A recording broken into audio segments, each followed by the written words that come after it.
Welcome to Leveraging Leadership, where we unpack the art of business leadership. I'm your host, Emily Sander, Chief of Staff turned Executive Leadership Coach.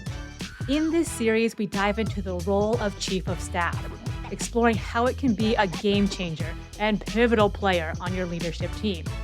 You'll get a backstage pass and learn about the different aspects of the role and what it takes to excel in it. We'll hear from some incredible guests who have firsthand experience serving as Chief of Staff or collaborating with one on their team.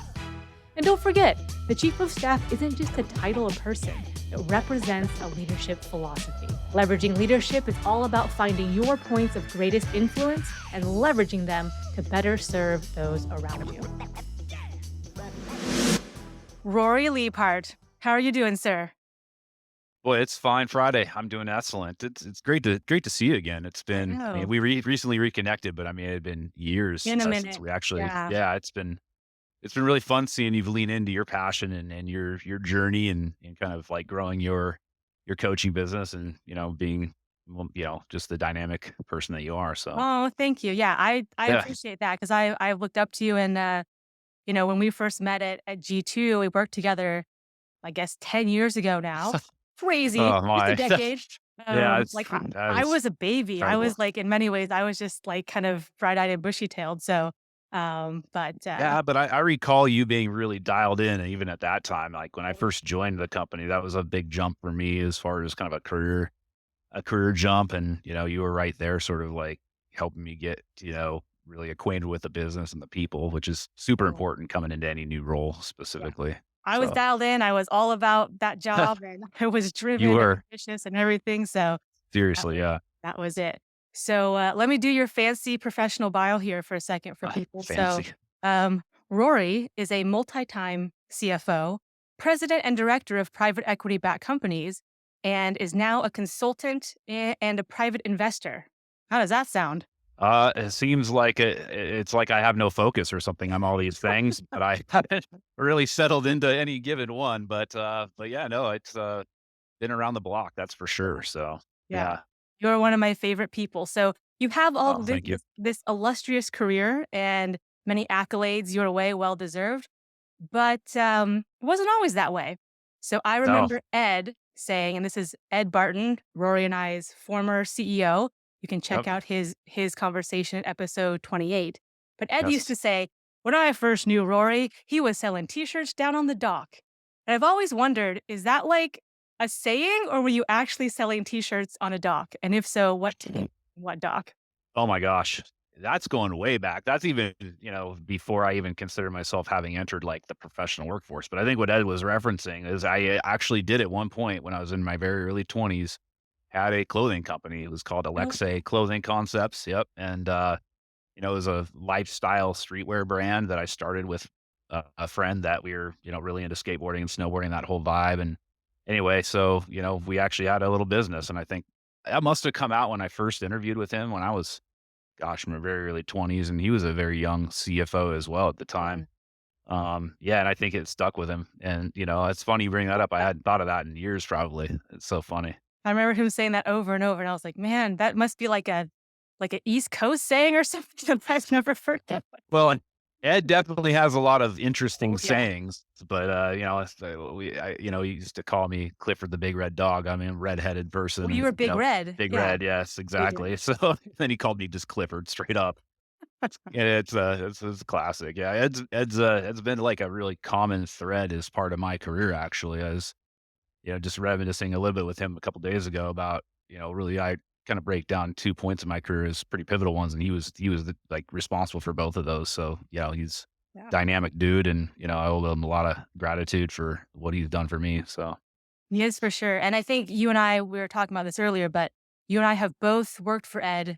I've worked for mm, him twice, and I think you've yeah, worked for him 3 times, so clearly he's someone yeah, we've worked for yeah, again. yeah. And I mean, even now today, we kick around business ideas and things like that. He's a really knowledgeable person and good perspective. So yeah, like we're always kind of connected, no matter how long it's been since we've actually, worked together. That's for sure. Yeah. So you went from selling t-shirts, actual t-shirts on a dock to working your way up to CFO. So can you give us like a snapshot of just how that happened, super high level? and get us Yeah. to, when you were about to come on board at G2, which is where Yeah. we first met. Yeah. So I'll give the super abridged version of that. To start off with, my sort of ambition early on, like when I was in school, I went to the University of Washington, and I was kind of gearing my studies to be a lawyer. That was what I thought I wanted to do. And so I actually got my undergraduate degree is actually in political science. I don't run into a lot of CFOs that have that as their sort of undergraduate degree, but that's what I was really into, philosophy and political science and things like that. I thought that would really lend itself to kind of a career in law. But for whatever reason, the first job out of college I took was with a company called Beeline here in the Seattle area, and that was an investment company that acquired portfolios of bankrupt consumer debt, something I never thought, like, you know, what kind of business is that? Anyway, at that point, I was just really trying to get a job somewhere, and I took an entry-level accounting role, when I was just starting out. So that kind of when I got into that, I started to realize I had a real affinity for solving problems through numbers and kind of really digging into the complexity of what makes up a business from a financial standpoint. So I started in the accounting side of things, moved into more of a financial analyst type of role, which, those are very different things. I think like, they're both within finance and accounting, but, those are two very different disciplines. And kind of by the time I had worked my way up the ladder there at Beeline, I was actually responsible for raising capital, working with the private equity investors that owned the business, and ultimately was part of the team leading that company through a sale. And eventually, that company, as happens a lot of the time, and once it's acquired by a competitor, they absorb it and sort of shut down the business. So I was one of the last people out the door working at Beeline, and then for a time after that, I actually started my own bankruptcy debt purchasing business because I understood it having worked in that world for 7 years, and it's an interesting business. I actually still have that business today, but it's kind of been like on the side for, 10, 12 years now. But at that point, I wasn't quite sure what direction I wanted to go, on a kind of more ambitious career side of things. And then again, Ed appeared in my life once again. And there was that opportunity at G2 where at that time, G2, as you recall, had been founder owned and had recently sold to a private equity group. And, Ed, who was at one point in the CFO role there, he was elevated to president of the company. And so he needed a CFO, or he needed somebody to step into the senior financial leadership role, which he tapped me for that. And whenever kind of Ed comes calling, it's like he's pretty persuasive, as you know. So that's where I met you, and that's kind of like where that sort of second launch point in my career, responsible by Ed, started. So, Yes. um, yeah, it And was quite a circuitous journey. yes. So yeah, and in Beeline, that's where you first connected with Ed. And I think Yeah, he was saying, um, your manager there said, "Hey, take a look at Rory. He's doing really good at his job." And at first Ed was like, "I don't see anything." It was like, "Oh my goodness, Rory is really good." And then he got to yeah, know you well. And so he tapped you for the G2 role when there was that opportunity. So you kind of made your mark on him at Beeline. And then yes, yeah, I remember the first time I met you, and so we were hiring for CFO, and we had multiple candidates coming through, and they would come in and talk to the team all morning long, and then we would take them out to lunch, and then we kind of wrap up at the end. So it was pretty much an all day thing. yeah, We would have the candidates pick where they went to lunch as just kind of like we want to make sure they're happy with stuff, and yeah, we want to yeah, see what kind of restaurants they take, which was interesting. So the person before you, who was a very nice man, yep. very like buttoned up, very tailored suit, I believe, and he picked this 5-star super fancy restaurant in the middle of Yeah, downtown Seattle. yeah, And yeah. then you were there the next day. Do you remember what restaurant you picked? If memory serves, we went to the Keg. Yeah, I could be wrong on that, but We went to Red Robin for your we interview. went to Yes. yes, that's right. We did spend other times at the Keg for Yes. sure That's together, went but, after board meetings, and yes, we went Red off a Robin, little. yep. Yes. God, I love me a Red Robin burger. Oh, yeah, Yeah. even today. Yeah, no, that now that resonates. I remember it was you, me, Ed, and I think a gentleman by the name of Dave Landis as well Landis was that with we us worked. too. Yeah, yeah. Yeah. So yeah, that was cool. Like I wasn't sure what to make of it because you guys were such already a really tight unit, so I was trying to make a good impression without being, overly excited about the opportunity because, that was for me, that represented a big jump in my career because I hadn't been in a C-level role before that. I had, kind of been in a VP director role, but that's a whole nother ball game once you kind of get up to that C level. So, Yeah. as has been the case with Ed and, certainly others in my career, they, give me a shot potentially when I'm even sort of like, I wouldn't say like seasoned or, underqualified, but, give me a shot on faith and, let me prove it. So yeah, that was cool. That was cool. Yeah. Well, I always remember that because I was like, that speaks to who you are. And you are very down to earth and just like, let's go grab a burger at Redmond type Oh of yeah. person. Right? And then later, Oh let's yeah. go take down some like bread baskets at the keg, create Oh yeah. Yeah. Well, you and me, carbs I mean, we, there. we, we Oh, connected over weightlifting early on, I remember. And so, yeah, you need those carbs to keep building that muscle and getting jacked, that's right. That's right. Oh my goodness. So then you got hired because you fit in with the Yeah. team really, really well, and you were very talented, which Ed knew. And I do remember it wasn't your first day, but it was your first week. You Yep. were in charge of putting together our annual forecast, and I mean, it was your first week, so you didn't know anything Yeah. about the business. You were drinking from the fire hose. Yes. Yeah. And I remember you, me, and Ed stayed late one day. We were in that big conference room, and it was dark out. And we had the spreadsheet on the board on the projector, Yeah. and we were going client by client because Yeah. I think I was a client manager at that time, and I Yes. knew the clients the best, I guess. Yes, you did. And There's I was 300 of them. It was a Mhm. global company, Oh, 300 clients, a whole bunch of different product lines. Yeah, my head was spinning early on for sure. yeah, And you totally. were super helpful and kind of helped me get aligned on that, Was drinking from the fire hose indeed. You were, but it was funny because I was trying to, like, put things in financial terms, and I Mm, was, like, trying to pick up the phrases that you were saying to put it in your language to help you, and I yeah. remember Ed saying, "Emily, just tell Rory what's happening with this client in real life, and he'll translate it into the spreadsheet and model and also the debrief to the board." Mm, And I was like, "Okay." So I would talk about, I talked about yep. Nina over here and she's doing this. And like later this year, they're thinking they'll put more merchants through, blah, blah, blah. Yeah. And I remember you putting that in the spreadsheet and you literally in real time translated what I was saying into the spreadsheet and into the debrief for the board. And Mm, that was my first launch point for this is what a CFO does. They understand the business and they translate it to the key stakeholders. And then you also did the opposite direction where you translated some of the guidance from the board to the leadership team. But is mhm. that? I mean, I still think that's a decent way to think about what a CFO does. What's your Yeah. take on I what? would say it's certainly one of the key components. So, boy, I mean, the CFO role, it's a leadership role through and through, just like any other senior leadership role, whether it's a CTO or a CEO or something like that. At the end of the day, you're working with other people. And, in order to make the business go from that CFO standpoint, you have to have the ability to communicate well with people. And so that sometimes means you're talking with folks that maybe aren't, as comfortable with financial jargon, so to speak. And by the way, that's all it is. It's just jargon. It's just another way of saying like pretty simple stuff.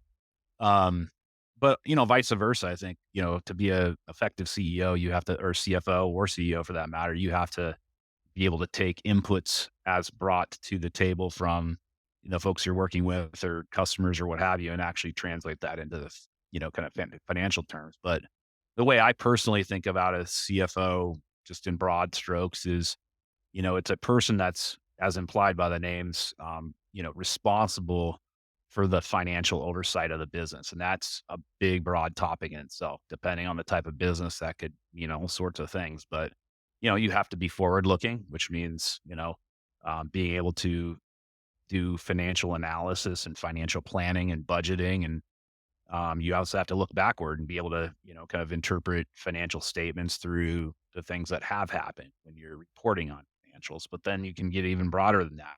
Say, you have to be responsible for, tax and risk management, kind of translating macroeconomic events and outlooks into how that affects your business. That could be, how it affects your sales, how it could be how what the cost of your, supplies are to run the business. And at the end of the day, it's not dissimilar to any other executive role in the sense that the goal is always to maximize shareholder value, you know, um, bring enterprise value to the business and the ownership, and collaborate with the folks on the team to make that all happen. So it just depends on the type of company, the industry you're in, but those are kind of the main tenets as I think about them. Yeah, and I think you alluded to it earlier, but there's in my brain, there's 2 branches to get to CFO. There's the accounting and controller side, and then Yeah. there's, like, the finance side, and, I remember I was trying to learn about the differences, and my simpleton understanding, you chime in here, is Hmm. controllers and accountants are, like, doing the books. They're doing the accounting and making sure everything balances and making sure all the money is literally accounted for. And so they have to be almost penny perfect, or they're trying to be penny perfect. And then if you're on the finance side and you're doing that macro analysis and forecasting and putting strategy plans in place, that's more forward looking. Is that an okay way to think about it? I really couldn't have said it any better, honestly. I think that's spot on. I think it's important for, folks to think about this in terms of like, you have to in a CFO role, you have to have a pretty decent grasp of kind of both of those components if you want to think about it that way, but you don't have to be the expert in both, right? Like I do know some people, Ed is one of them that truly is an expert across all of those dynamics. I don't consider myself an expert accountant. I'm very, very good with finance and kind of forward looking things, but I find accounting very boring. And I also just, don't consider myself a technical accountant, but I do know enough to be dangerous, and I know what to look for through experience and intuition, to know whether things are, as they should be or not. But yeah, I think there's a lot of different ways to become a CFO, and you don't need to be an absolute master in all those things. But what you do need to be able to do is work with people that are. So in my particular experience, I've mostly worked for small, medium-sized businesses, anywhere from, I don't know, 10 to 50 million in revenue, 100 to 120 people typically. You do have to be a little bit more of a jack of all trades, but you do work with other specialists. And in my case, I've always done really well where I've been paired up with a really, really strong controller. I've had that ability to do that. They make my life easier, and I kind of help them along from the kind of financial side of things. So I think it's all about, just as far as work in general and life for that matter, it's all about complementarity, I think. So finding that in your profession, in whatever role you're in, is super important. CFO is no different. And one thing I always admired about you is you were more than happy to bring in a specialist who, was quote unquote smarter than you in that area. You were like, bring them Yeah. on board. I need them and it makes our team better. And so you weren't Hmm. threatened by that in any way, or No, had no. any of that Yeah. getting your way. Yeah. Um, I think that's important, kind of, that's, I'll say it this way again, like I try to keep bringing it to sort of demystify the CFO role. It's very much like any other executive role. It's just about building trust with people. It's about, really understanding the business. Um, but, I think, if you can do that and you can sort of leave some of that ego at the door, everyone will flourish that way. So yeah. yeah, super important. Well, I think that with you, you came from the finance side and you brought Yeah. someone in who could hold up the accounting controller side. And Yeah. I've interacted with individuals who have come from the accounting side, and so they're used to being penny perfect and doing all these Hmm. things, and they were not as familiar with the finance side, and they instead of kind of either leaning into that and learning it or bringing someone on who could do that, they kind of stayed in their zone, and it was a little bit tricky at times. So, Yeah. Yeah. I think you put it together in a good way. So, if a chief of staff, which is common, is on the interview loop for a CFO, the company needs a new CFO, and the chief of staff is one of the many people that they'll be interviewing with.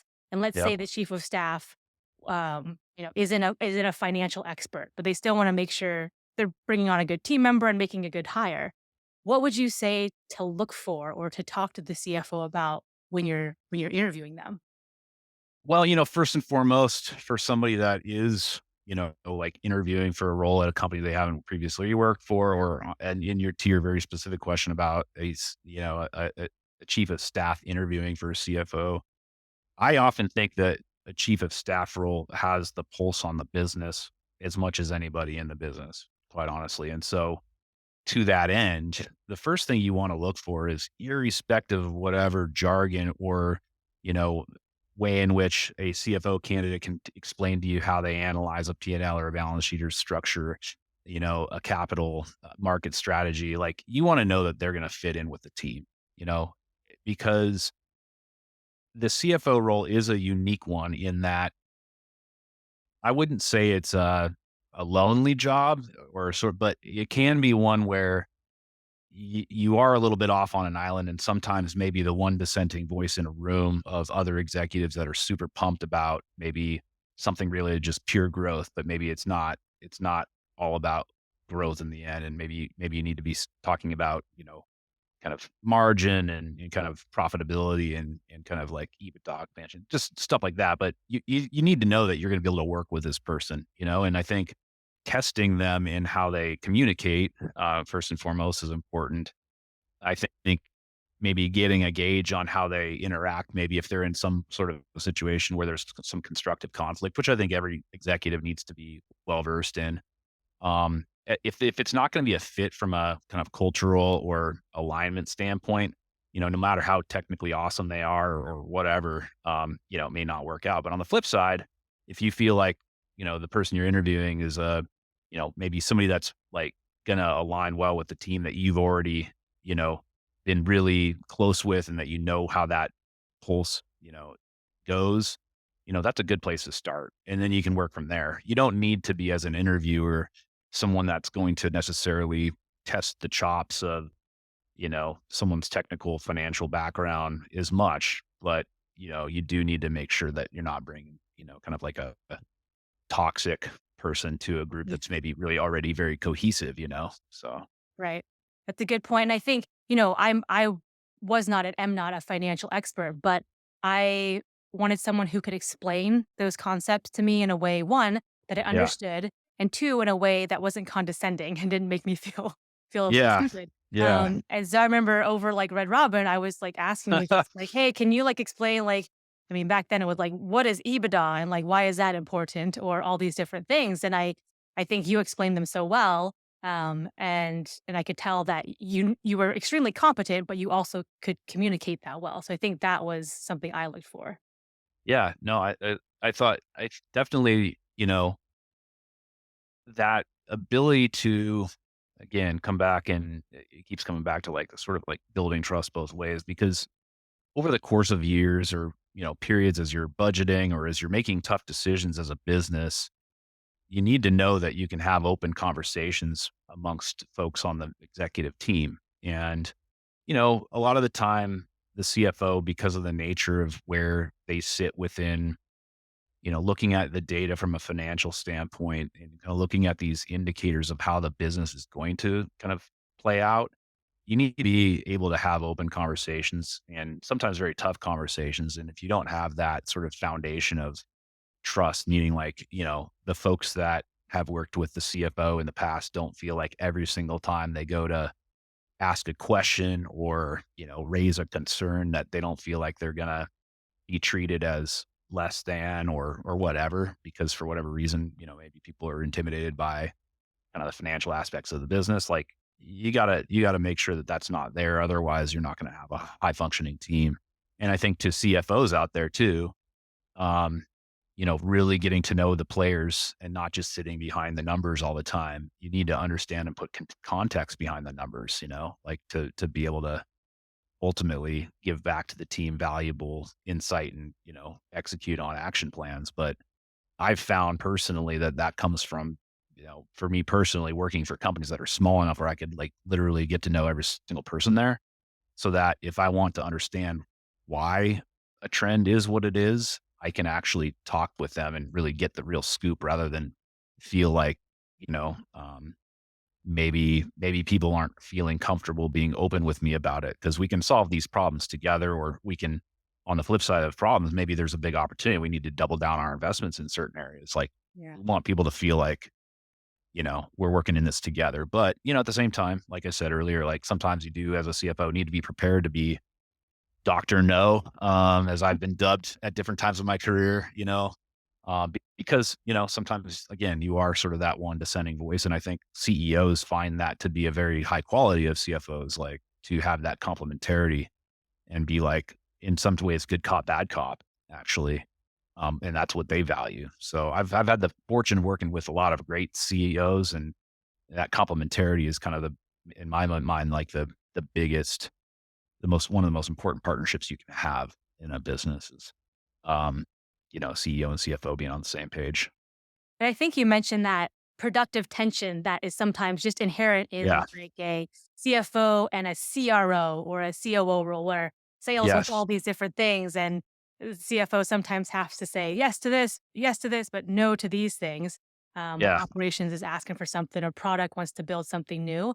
And so in that light, maybe you could explain like what's the CFO's role there? Because to your point, sometimes it is, oh, this is an opportunity. Let's double down and invest here, and sometimes it is, no, we need to stick to our original plan. Yeah.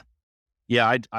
My experience is I've gotten to work with some amazing, executives and senior managers and stuff. And a lot of the times that interaction comes from, typical times. Budgeting season is like a big one. There's always a negotiation and there's always a, back and forth, but also, on a sort of like, you work in a small enough company, you're working side by side with one another on deal by deal scenarios. Like we're looking to board a new customer with this set of products. How should we price this? And so there's this constant back and forth. And, you know, um, I've tried to take the approach of whenever I'm asked for guidance and, to weigh in on something, to do so, with conviction, but also follow that up with a rationale as to why. Like, I might be asked like to approve a headcount expansion.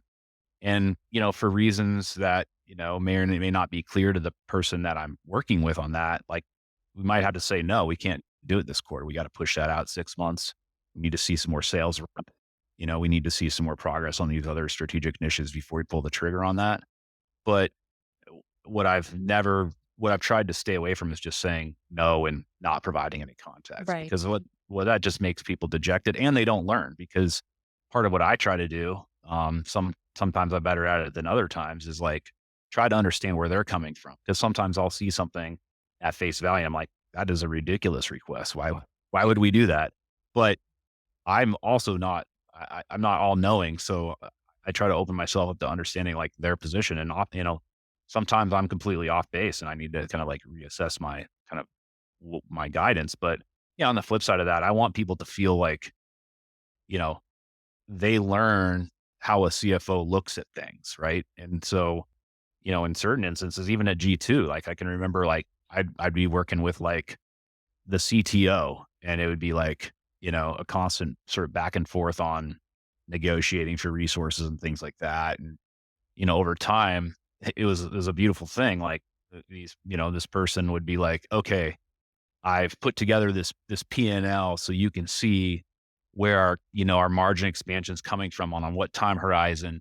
And this is the budget ask, and this is the marginal profit. I'm like, dude, you can take my job. Here you go. Nice work. And so like, it's not totally altruistic. It makes my job easier if I don't have to keep sort of asking for the same sorts of like rationale, if people understand how I look at things and things like that. So no, it's cool to see people like expand that way and like learn things that maybe it's not their baseline discipline. And I remember you would be in meetings and people would ask you for things and sometimes the answer was no and you gave context, which is important, but a lot of times you would ask them questions like, what does that mean? Like what does that product do or what would that give our Yeah. clients? And then you would encourage people like sales and saying, do you think what percentage of our prospects would take this product up? And then you would ask me, Yeah. I was in charge of kind of our clients and existing accounts, could you cross sell this thing? And so you were trying to understand how this would work dynamically. And I thought, Yeah. oh, that's really smart because it's not just a yes or no, flip a switch answer. It's lots of different layers in there. So you were trying to Yeah. understand that, I felt like. Yeah, yeah, exactly. And again, part of it, like I said earlier, because there's something that I'm likely missing, So, we have so much data at our disposal these days and so many data visualization tools that, that's easier to come by. So to get a whole team on the same page is way easier now, I feel like, than it even was when we started working together 10 years ago. We were just hammering on Excel spreadsheets and Oh, PowerPoints all day, my gosh. And, nowadays you can actually have dashboards that are almost real time. So everyone's working from the same page and, you know, you're basically on the same page as the CEO at all times and the board and, kind of problem solve looking at the same stuff together. So yeah. true. So for a good CFO, I heard, just to try to recap here, Yeah. providing context to people, like Hmm. understanding the business, not just crunching numbers, though you have to do both. Teaching people, so giving people a little insight on how you approach problems, and then if they come back to you with a beautiful P&L spreadsheet, oh my gosh, that's amazing. Yeah. Um, Extra and credit for then that. Yeah. yeah, Mhm. bonus points. Then you've got to kind of know where your strengths are and hire to your weaknesses. And then, oh, what was the other one? Bum. I think just my overall thing is a CFO is not just someone crunching numbers. It's you have to be a Bam. people leader. You have to Yeah. be, yeah, Yeah. interested. And I'll add one. You almost that was a fantastic prompt. Like you've been doing this for a long time or something. No, kidding. I was just going to say one thing I didn't mention earlier is a CFO is very much both an internally and externally focused role. So internally, it's all the things you said. It's working with team members. It's helping build an operating plan, financial plan to align to the strategic plan that's more or less spearheaded by the CEO and the board.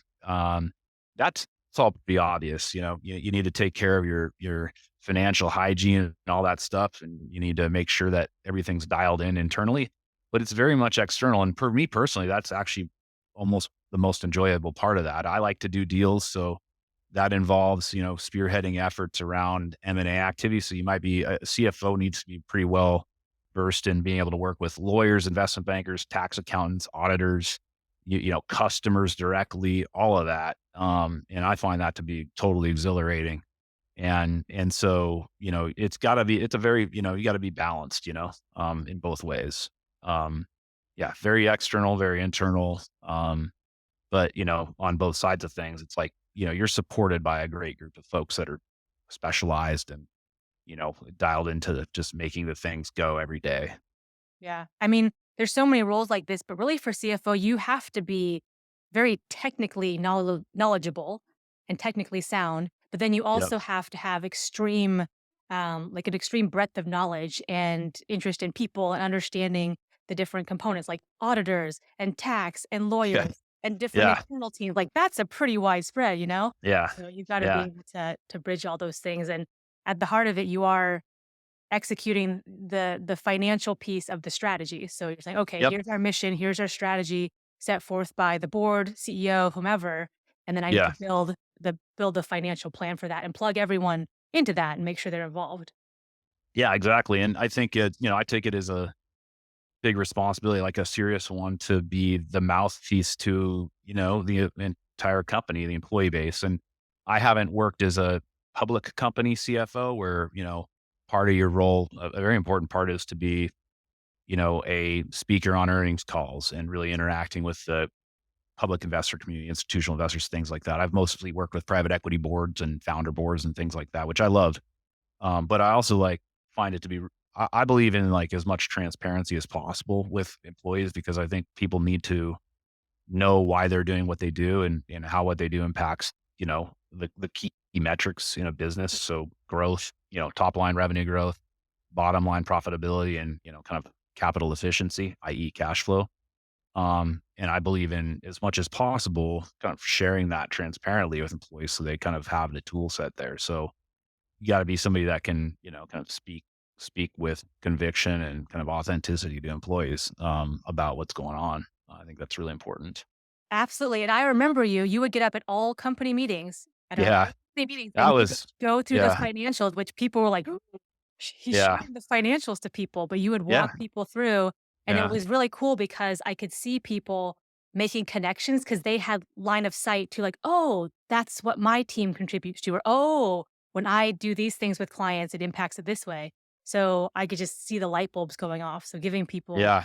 that context and that kind of line of communication for how they contribute was absolutely Yeah. something that you did publicly. Yeah, well, that one, that was one of those that when we talk about making jumps from maybe like a, even like a VP of finance role or, controller role to a CFO, like that was, I remember for me, one of the biggest challenges making the jump was, getting comfortable public speaking and like speaking with people, especially the board, because Oh, everybody knows the numbers, obviously, but to be able to put context behind it in a concise way, and tell the story around the numbers, that's a skill. That's a developed skill. Some people are better than others.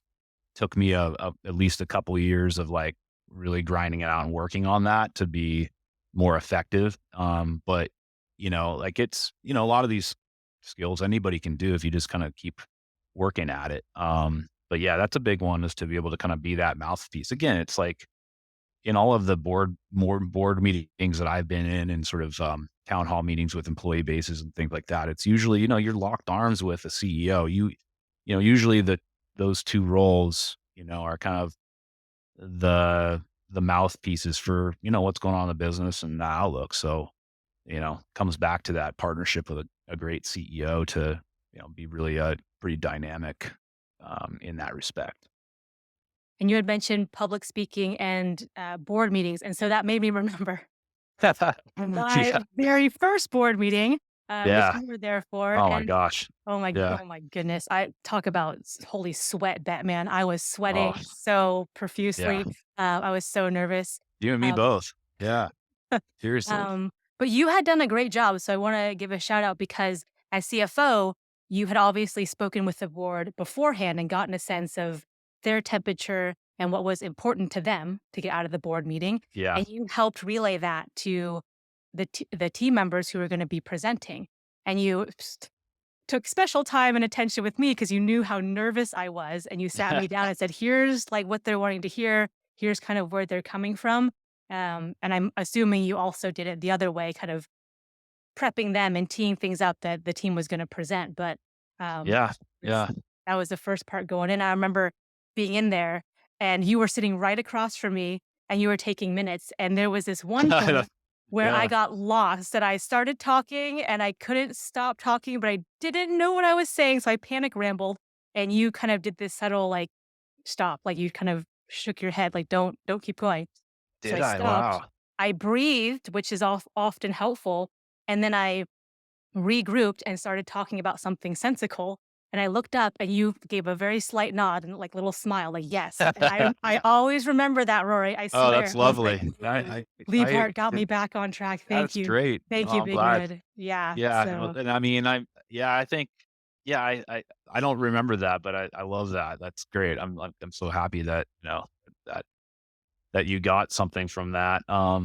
Yeah, I mean, like I said earlier, I mean, you knew in that case, you knew everything you needed to know. It's just breaking through the barrier of being comfortable, just being you with what you know, right? Like that's a thing I struggled with, and even just professionally, generally, is like feeling like I had to be this archetype of what I thought it was to be a CFO, or other roles I've been in as well. But it's like people see right through that, and the more you're yourself, flaws and all, like the more you actually resonate with people. And it's just like, I wish I learned that earlier in my life, but no time like the present. But yeah, I think, so many people are extremely smart and know everything top to bottom of what they need to in their domain. But, it takes a little while to get comfortable being you in a professional environment.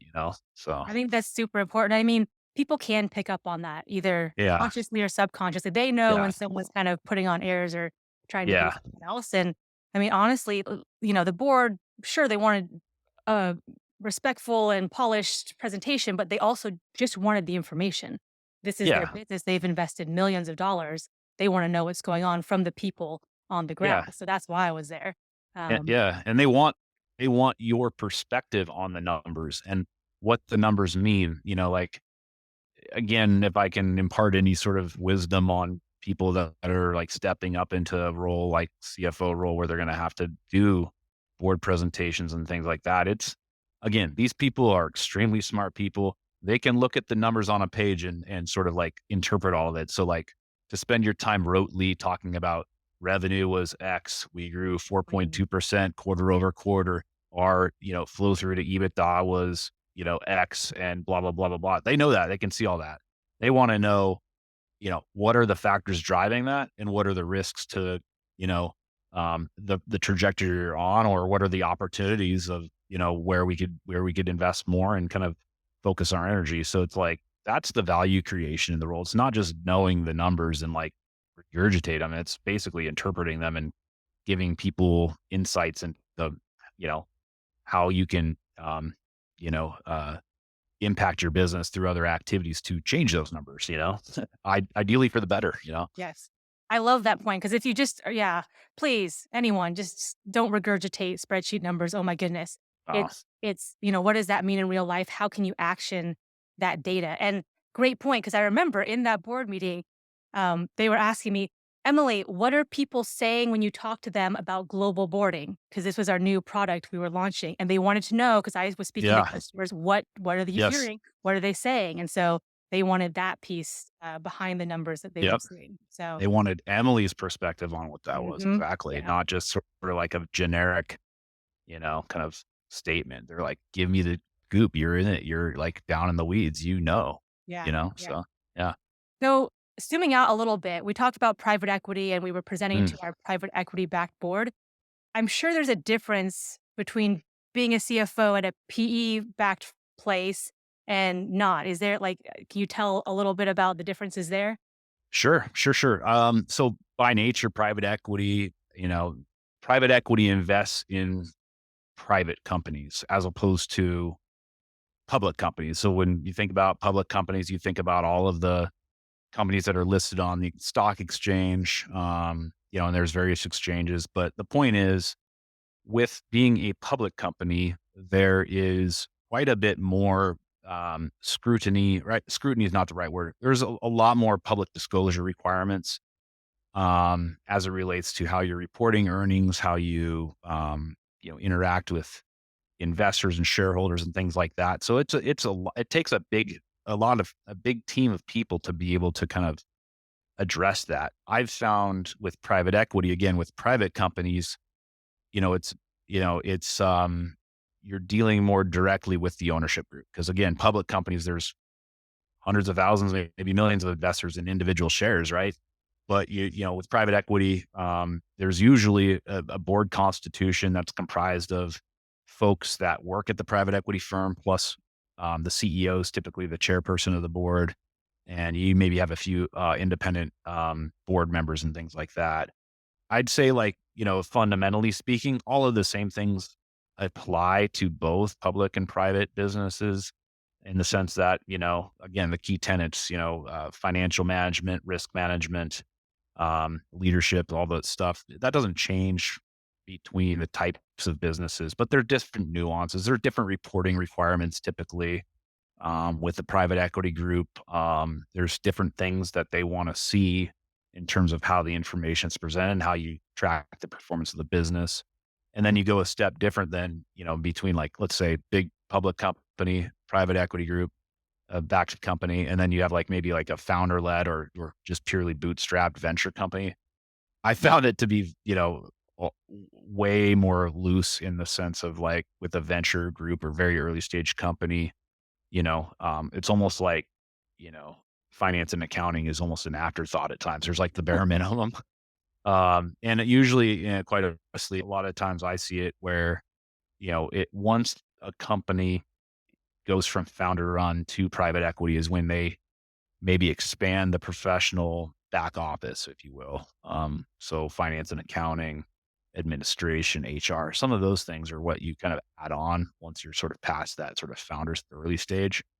But, at the end of the day, it's still, accounting, still finance. You still got to look backward and report correctly, and you still got to look forward and, model and, plan for the business to align to its strategy. So, I just find that my sweet spot tends to be in that sort of private equity backed. small, medium-sized business. Again, because it just comes down to being able to connect with more people and really, um, have your hand in a lot of different things. Whereas maybe like a really large public company, you might have a CFO, but you also might have a chief accounting officer, and you might have a Okay. chief tax, you know, auditor or tax accountant, or you have layers upon layers upon layers oftentimes, and it's very broad and it's deep. I like to be kind of like much more sort of part of a little bit of everything in that way.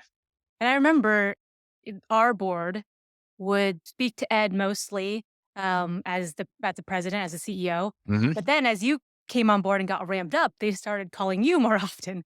Yeah. And they wanted to know about this number and that number, what was going on, and you were almost the funnel or conduit Yeah. between the Yeah. two. So if you were talking to CFOs who were looking to be a CFO specifically for a PE backed company, what would you say your role is in terms of liaisoning with the board and the company? That's an awesome question. I found with, not only working with Ed at G2, but other CEOs that I've had the pleasure of working with that, the greatest high level of functioning as a duo or a team comes from being able to divide that labor, right? So as you mentioned, when I first started in the role under Ed, like I don't think that the PE group had necessarily built up its trust with me. I was new. I was pretty green. But they already knew Ed, and they had been comfortable with Ed and kind of wearing two hats, if you will. But once it got to the point where you've built that trust and they know that you have the insights that they're looking for on certain things, they're not calling me up to talk about a sales plan or executing a business development strategy. They're calling me up to understand kind of how's the financial performance going to roll out on the business over the next couple quarters, and maybe like what are the scenarios that could impact that. They're not going to waste Ed's time with that. Ed's got, or the CEO's got, far more important things to do than kind of also still wear the CFO role hat. But yeah, I've worked with some great CEOs that are, you know, more, let's say, front end business people, whether it's marketing or sales oriented, and, more operational in nature. And I found that to be the coolest part, is when you truly have those complementary skill sets, and then you can kind of divide and conquer in a lot of ways. And so, yeah, those are the dynamics. I think, like, working with a board, they know who to go to for that kind of insight. And yeah, it just scales people out, just like any other roles on a company. If you have like complementary skill sets, you just unleash the potential because, you've got more capacity. Yeah, I think that's a great kind of way to wrap up here. And complementary skill sets, chiefs of staff, we talk about that with our principal and CEO, but equally so with CFO, COO, the Mm, rest of the executive team. So I think part of it is holding that integrity of the team, kind of holding that together. yeah. Yeah. Rory, you've shared so much great information, and I'm certainly not a financial person, and I've learned a lot from you, and I've picked up a lot over the years. But to anyone listening, if they come from a financial background or not, is there any parting pieces of advice you would want to make sure people know? I'd say, you know, it's a CFO role, CFO, finance people, what have you. I mean, it's no more or less, important than any other role, right? Like, so don't approach it with intimidation. Approach it with, if you're a leader and executive of a business, you have every right to be in the weeds with the CFO to understand the drivers of the business. And so, if you have the ability to make that connection with your CFO, hopefully they'll reciprocate your curiosity and your desire to learn, with the ability to share, and to sort of lock in with you that way. So, and yeah, I do think it's for aspiring executives to have at least a baseline foundation of financial principles and drivers to business from a financial standpoint. You got to have that because it helps you become a more well-rounded executive. Just like I say with CFOs, get to know the operation, get to know sales and marketing, lock arms with them. You'll become more well-rounded as a business person as well. So, All right, that we're going to leave it on that because that was a great note.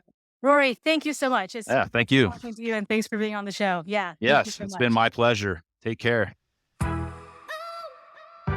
Sharing is caring. Send a link to this show to someone you think would enjoy it and tag Emily on LinkedIn. She'll give you a shout out on the next episode as a thank you for helping get the word out.